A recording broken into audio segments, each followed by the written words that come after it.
Hello, അപ്പോൾ എല്ലാവർക്കും എൻ്റെ ഒരു പുതിയ വ്ളോഗിലേക്ക് സ്വാഗതം.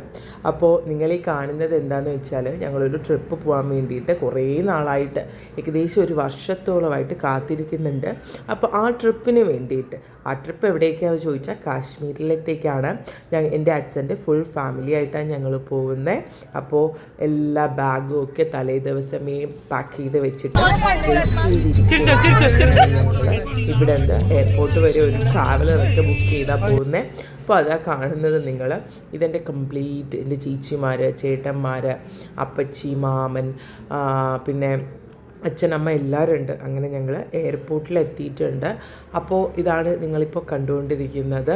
വളരെ എക്സൈറ്റഡാണ് ഞങ്ങൾ ഓരോരുത്തരും. ആദ്യമായിട്ട് പ്ലെയിനിൽ കയറുന്നവരും ഇതിനിടയിലുണ്ട്. അതിൻ്റെ എക്സൈറ്റ്മെൻറ്റ് വേറെയാണ്.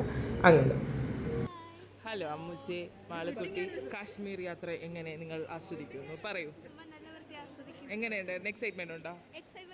ഉണ്ട്, അടിപൊളിയായിട്ടുണ്ടോ? അതാണ് കേശു. എങ്ങനെയുണ്ട് നമ്മുടെ കാശ്മീർ യാത്ര? എക്സൈറ്റഡ് ആണോ? പറ. കുഴപ്പമില്ലെന്നേ ഉള്ളൂ. എക്സൈറ്റഡ് ആണോന്ന് പറയാ പച്ചി. കാശ്മീർ യാത്ര എങ്ങനെയുണ്ട് പറ. മീൻസ് പോയില്ല, എക്സൈറ്റ്മെന്റ് ഉണ്ടോ? അതെ, സന്തോഷം, ഹാപ്പി.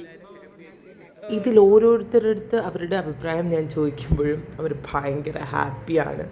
അപ്പോൾ വലിയവരെന്നില്ല, ചെറിയവരെന്നില്ല, ഞങ്ങളെല്ലാവരും എക്സൈറ്റഡാണ്. കാശ്മീർ മാത്രമല്ല, ഡൽഹിയും ഞങ്ങൾ ചെറുതായിട്ട് കറങ്ങുന്നുണ്ട്. ഡൽഹിയൊക്കെ കംപ്ലീറ്റ് ആയിട്ട് കറങ്ങാൻ പറ്റില്ല. അങ്ങനെ ഞാൻ അച്ചുചേച്ചിയുടെയും അഞ്ജുചേച്ചിയുടെയും അഭിപ്രായം ചോദിക്കും. അച്ചുചേച്ചി പോകാൻ എക്സൈറ്റഡ് ആണോ? പറയൂ, കാര്യങ്ങൾ പറയൂ. പറ, എത്രത്തോളം എക്സൈറ്റഡ് ആണെന്ന് പറ. എത്ര ദിവസത്തെ കാത്തിരിപ്പാണ്? ഓ, അതാ. അപ്പം അടിച്ചു പൊളിക്കും. അഞ്ചു ചേച്ചി പറ, ട്രിപ്പിനെ പറ്റി പറ. എന്ത് രസമല്ലേ ഇങ്ങനെ ഫാമിലി ആയിട്ടൊക്കെ ഒരു ട്രിപ്പ് പോകാമെന്ന് വെച്ചാൽ. നിങ്ങളിൽ എത്ര പേര് ഇങ്ങനെയൊക്കെ പോകാറുണ്ടെന്ന് എനിക്ക് കമൻറ്റ് ചെയ്യണം കേട്ടോ. അങ്ങനെ ഞങ്ങൾ എയർപോർട്ടിലെത്തി. എയർപോർട്ടിൽ നിന്ന് അത് കഴിഞ്ഞ് ഞങ്ങൾക്ക് ട്രെയിൻ മിസ്സായി പോയായിരുന്നു. അപ്പോൾ അതുകൊണ്ട് ഞങ്ങൾ പിന്നെ ബസ്സിലാണ് പോയത്. അത് കഴിഞ്ഞ് ഡൽഹി എത്തി, പിന്നെ മെട്രോയിലാണ് പോയത്.